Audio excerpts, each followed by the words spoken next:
हे खरं आहे. राजकारणामध्ये तुम्ही किती एकमेकांवर टीका केली तरी संकटकाळी सह्याद्रीच हिमालयाच्या मदतीला जात असते. ज्या अर्थी शरद पवारांनी हे सांगितलेलं आहे त्या अर्थी गेल्या अनेक वर्षात अशा काही घटना आणि घडामोडी घडलेल्या आहेत, त्याचा सारांश त्यांनी सांगितला. म्हणजे मला तर पूर्ण माहिती आहे की नरेंद्र मोदींना ज्या दोन प्रमुख लोकांनी मदत केली, नरेंद्र मोदी आणि अमित शहा, ते शरद पवार आणि हिंदू हृदय सम्राट बाळासाहेब ठाकरे. मी माझ्या पुस्तकात लिहिलं आहे आणि हे वारंवार झालेलं आहे. राष्ट्रीय स्तरावर, आंतरराष्ट्रीय स्तरावर महाराष्ट्रानं या नेत्यांना मदत केली, पण त्या मदतीचे पान कसे फेडले हे सुद्धा आपण पाहिलं. बोल्या पण देशावरच्या संकटावेळीही शरद पवार केली आहे. असं आहे की याचं कारण असं आहे की त्यांचा देशाचा कृषी मंत्री म्हणून असलेला अनुभव, त्यांचा संरक्षण मंत्री म्हणून त्यांनी केलेलं काम आणि त्या संदर्भातला अनुभव, आणि आजही आंतरराष्ट्रीय स्तरावर त्यांचे असलेले संबंध, अभ्यास, याचा उपयोग शेवटी मग सरकारच्या केंद्रातल्या लोकांना करून घ्यावा लागतो. ही परंपरा आहे. पण एरवी राजकारणामध्ये चिखलफेक करणारे तेव्हाही विसरतात की आपण या माणसावर, या नेत्यावरती काय चिखलफेक केली. पण ठीक आहे, देश आहे आपला. राऊतसाहेब, 27 तारखेला उद्धव ठाकरे मुंबईतील उपशाखा प्रमुखांना मेळाव्यात मार्गदर्शन करण्यात. 2 दिवसापूर्वी राज ठाकरेंनीही त्यांच्या कार्यकर्त्यांना मार्गदर्शन केले. सगळेच पक्ष स्थानिक स्वराज्य संस्था आणि महापालिका निवडणुकीच्या तयारीच्या दृष्टीने कामाला लागले आहेत. असं असताना मोर्चाची ही आखणी होते. काय आतापर्यंतची डेव्हलपमेंट आहे? मुंबईसह महाराष्ट्र ढवळून काढणार आहोत. मुंबईसह महाराष्ट्र ढवळून काढणार आहोत. काही लोक भ्रष्टाचार आणि पैशाचा अतिरेकी वापर करून महाराष्ट्र आपल्या हातात ठेवू इच्छित आहेत. आम्ही म्हणजे माननीय शिवसेना पक्षप्रमुख उद्धव ठाकरे असतील, महाराष्ट्र नवनिर्माण सेनेचे अध्यक्ष माननीय राज ठाकरे असतील, आम्ही महाराष्ट्र विचारानं आणि संघटनात्मक बांधणीच्या माध्यमातून ढवळून काढू. मोर्चाच आहेच सर्वपक्षीय.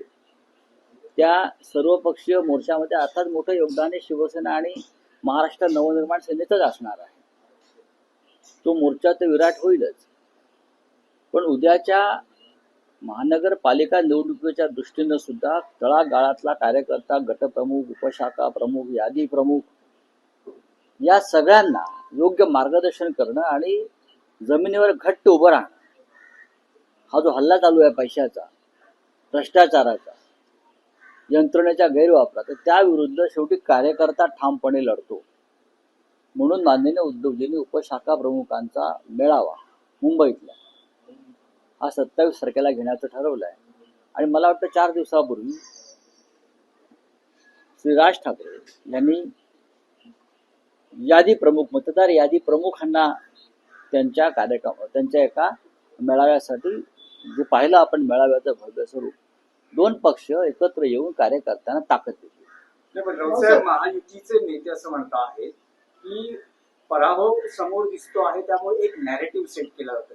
जसं लोकसभा निवडणुकीतही एक नॅरेटिव्ह सेट केला गेला की संविधान बदलण्यात येईल, तसं आता अगोदरच एक पराभवाची काय कारण म्हणून निवडणूक आयोग आणि संपूर्ण मतदान प्रक्रियेवर प्रश्न उपस्थित करून एक नॅरेटिव्ह सेट केला जातो विरोधकांकडून. असं कोण म्हणतंय? महायुतीचे नेते. महायुतीला कोणी नेते आहेत का?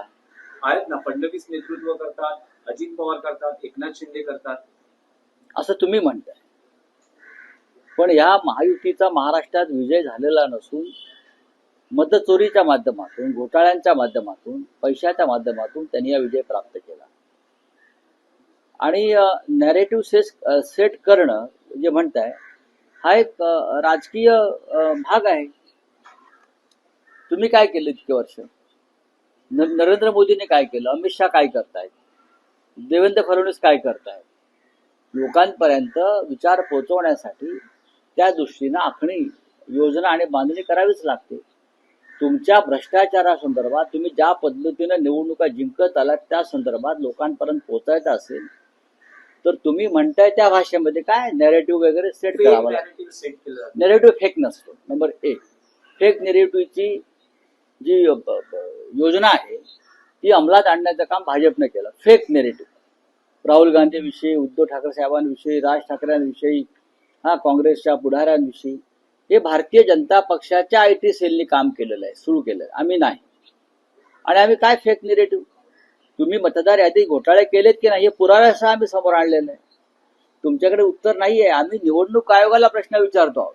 मी परत परत सांगतोय, निवडणूक आयोगाला आम्ही प्रश्न विचारल्यावर निवडणूक आयोगाने आम्हाला उत्तर द्यायला हवं.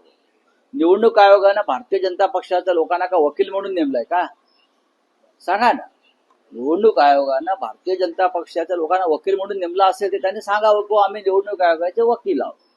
आम्ही जे म्हणतोय की निवडणूक आयोग आणि भारतीय जनता पक्ष आणि त्यांचे बगलबच्चे हे हातात हात घालून काम करतात. त्यांची पार्टनरशिप आहे आणि त्या पार्टनरशिप मधून विधानसभेचा विजय त्यांनी मिळवला.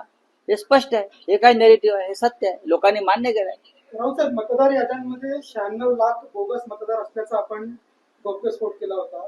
तर ही जी यादी आहे, ही जी नावं आहे, ही आपण प्रसिद्ध सार्वजनिकरित्या किंवा मीडियासमोर का करत नाही असं विरोधात सत्ताधाऱ्यांचा माहिती असं आणि करणार का तुम्ही ती प्रसिद्ध? 100% करणार. का करणार नाही? आतापर्यंत आम्ही हजारो नावं, दुबार नावं समोर आणली. खरं म्हणजे हा प्रश्न त्यांनी, हे जे आहे हा प्रश्न त्यांनी बेलापूरच्या आमदार मंदा म्हात्रे यांना विचारायला पाहिजे. त्यांच्या मतदारसंघामध्ये ऐरोलीमध्ये आणि बेलापूरमध्ये मिळून साधारण 70,000 मतं दुबार आहे आणि ही पैसे खाऊन अधिकाऱ्यांनी टाकली असं सत्ताधारी पक्षाचे आमदार म्हणतायत ना.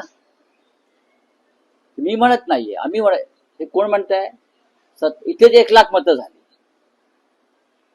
नाशिकमध्ये 3,53,000 मतं आम्ही बाहेर काढली. नाशिकमध्ये डुप्लिकेट, बोगस, स्थलांतरित जे तिथे मतदार नाहीयेत नाशिकमध्ये. हे काय सत्ताधाऱ्यांना काय अक्कल आहे का? बकवास लोक. त्यानंतर पैठणमध्ये विलास भुमरे सत्ताधारी पक्षाचा आमदार, तो सांगतोय मी 20,000 मतं बाहेरून आणली आणि मतदान करून घेतलं. यांच्या कानाचे एक पडदे फाटलेत का? ऐकलं नाही का? त्यानंतर त्या बुलढाण्याचे एक आमदार आहेत शिंदे गटाचे, गायकवाड म्हणून. बुलढाण्यामध्ये 1 लाख बोगस आणि डुप्लिकेट मत आहेत. हे कोण सांगताय? संजय गायकवाड. की लोकसभा निवडणुकीमध्ये ह्या मतदारांनी मतदान केल्यामुळे ते कोणते शिंदे गटाचे खासदार प्रताप जाधव जिंकून आले. हे कोण सांगताय? संजय गायकवाड सांगताय. ते आम्ही सांगतोय का? मग हा जो प्रश्न आहे हा तुम्ही तुमच्या आमदारांना विचारा. आम्ही तर देऊच तुम्हाला. सत्ताधारी पक्षाचे आमदार असं म्हणतायत की महाविकास आघाडी नेते फक्त हिंदूंच्या मतांचं सगळं हे पाय करतात, मुस्लिमांची मतं का बघत नाही? मुस्लिमांची का मुस्लिम या देशातला मतदार नाहीये का? मुस्लिम सुद्धा या देशात. मग नरेंद्र मोदीने कायदा करावा एक की आम्हाला मतदान जे करणार आहेत त्यांनाच आम्ही मतदानाचा अधिकार देऊ. त्यांना तेच करायचं आहे.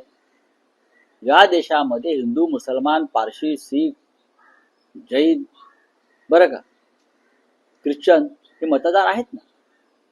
फक्त भारतीय जनता पक्षाला जे मतदान करतात तेच मतदार. हा जर तुम्हाला अजेंडा सेट करायचा असेल तर तुम्ही तसं पार्लमेंटला त्या प्रकारचं बिल घेऊन या, आम्ही चर्चा करू. राऊत साहेब, भाजपच्या निशाण्यावर किंवा रडारवर आता अजित पवारांची एनसीपी ही असल्याचं म्हटलं जातंय. कारण अजितदादांचे 3 माजी आमदार भाजपच्या वाटेवर असल्याचं म्हटलं जातंय. अजित पवारांची राष्ट्रवादी याबाबत सतर्क आहे आणि दत्ता भरणींच्या सोलापुरात बैठकाही सुरू झाली. भारतीय जनता पक्षामध्ये संदर्भात एक फार मोठी म्हण आहे, ऐसा कोई सगा नहीं जिसको भाजपा ने ठगा नहीं. ऐसा कोई सगा नहीं जिसको बीजेपी ने ठगा नहीं. अजित पवार तो त्याच्यासोबत की झाड की मुली.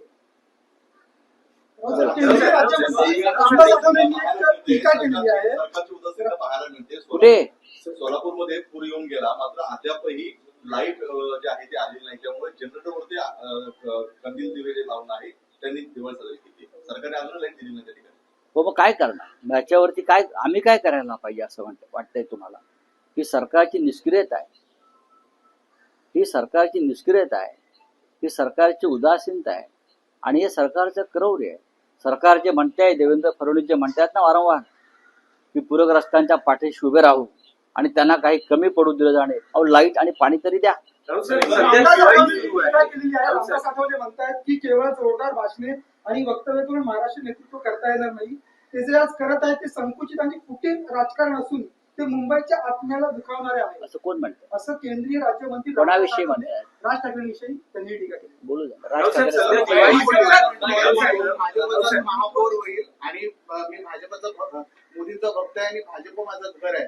महेश असं- कोठारेंसारखे कालच्या दिवाळी celebrity आता असं कोण म्हणताय? महेश कोठारे कोण आहे दिवाळी ते? पहाटच्या कार्यक्रमात अभिनेते. हा? दिग्दर्शक, अभिनेते, मराठी अभिनेते. अच्छा, ते भाजपचा महापौर म्हणतात. नक्की मराठी आहेत ना ते? नक्की मराठी आहेत ना ते? म्हणजे मला शंका वाटते. ते कोणत्याही पक्षाचे असू द्या, प्रत्येकाला मताचा अधिकार आहे. पण आपण एक कलाकार आहात आणि तुमचं सिनेमे फक्त भाजपच्या लोकांनी बघितलेले नाहीये. हा, तात्या विंचू चावेल तुम्हाला. राऊत साहेब, सध्या असं बोलला तर तात्या विंचू असं मराठी माणूस होता, रात्री चावा गेली येऊन गळा जावेल. राऊत साहेब, सध्या दिवाळी सुरू आहे आणि फटाकेही फुटत आहेत. या फुटणाऱ्या फटाक्यांचा संदर्भ देत एकनाथ शिंदे असं म्हणाले की महायुतीचा ऍटॉम बॉम्ब लवकरच फुटेल. महाविकास आघाडीचे सगळे फटाके आहेत, लवंग्या सुरसुऱ्या, त्या निष्प्रभ ठरतील आणि पराभव दिसल्यानं निवडणुका लवकर घ्या म्हणजे निवडणुका पुढे ढकलण्याची विनंती केली आहे. अजिबात निवडणुका पुढे ढकलण्याची विनंती कोणीच केलेली नाही. निवडणूक याद्या दुरुस्त करा, याद्यांमधला घोटाळा दुरुस्त करा.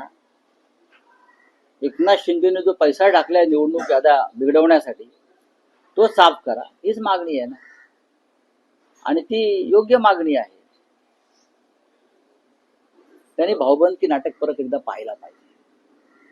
त्यांनी काल नाटकाचा उल्लेख केला ना, भाऊबंदकी, ते स्क्रिप्ट त्यांनी वाचलं पाहिजे. मग त्यांना कळेल की भाऊबंदकी म्हणजे काय असतं आणि मनोमिलन म्हणजे काय असतं. पेशव्यांनी जी तलवार गाजवली, बाजीराव पेशव्यांनी, ती मतदार याद्यांमध्ये घोटाळे करून त्यांनी राज्य आणलं नाही. त्यांनी शौर्यानं, मर्दानगीनं राज्य आणलं. बाजीराव पेशव्यानं अटकेपार झेंडे लावले, ते दिल्लीचे तळवे चाटून नाही लावले. बाजीराव पेशवे हा दिल्लीचा गुलाम नव्हता. बाजीराव पेशव्यांनी अफगाणिस्तान, कंधार अटकेपार झेंडे लावले, ते तलवारीच्या आणि स्वाभिमानाच्या टाकीवर लावले. हे भाऊबंदकीचं उदाहरण देणाऱ्याने समजून घेतलं पाहिजे. बाजीरावाला दिल्लीचं तख्त घाबरत होतं, कारण भाऊबंदकीतला बाजीराव किंवा पेशवे हे एकनाथ शिंदेप्रमाणे लाचार नव्हते. धन्यवाद. राऊत साहेब, एक प्रश्न आहे. हा, बोलिये, क्या है? 1 नोव्हेंबरच्या मोर्चाचं काही प्लॅनिंग सुरू झालं आहे का? काही बैठक होणार आहे का? होईल ना, होईल काही ना. ज्या अर्थी आम्ही मार्ग नक्की झाला आहे का? ज्या अर्थी इतका प्रचंड मोर्चाची घोषणा आम्ही केली, त्या अर्थी नक्कीच त्या संदर्भात तयारीची, पूर्वतयारीच्या बैठका सुरू आहेत. आपका बिहार में इंडिया ने ड्यूटी लिखी जा रही है, आंबेडकर सांदोल की, इस बारे में क्या कहना है सर? उसके लिए कौन जिम्मेदार है? हम सब लोग राहुल गांधी जी के और तेजस्वी यादव के वोट अधिकार यात्रा में पटना में गए थे. तब हमने कहा था, दोनों से कहा था कि चुनाव की घोषणा होने से पहले सीटों का बंटवारा अगर नहीं हो गया तो लोग आपको माफ नहीं करेंगे. आखिर तक आप लड़ते रहेंगे सीट के लिए और आप भारतीय जनता पार्टी को एक तरह से आप इस प्रकार से मदद कर रहे हैं. आज यही हो रहा है दुर्भाग्यवश. इतनी मेहनत राहुल जी और तेजस्वी ने की और 2-5 सीट के लिए सब कुछ गवा बैठने का की नौबत आई है. देश की जनता किसी को माफ नहीं करेगी.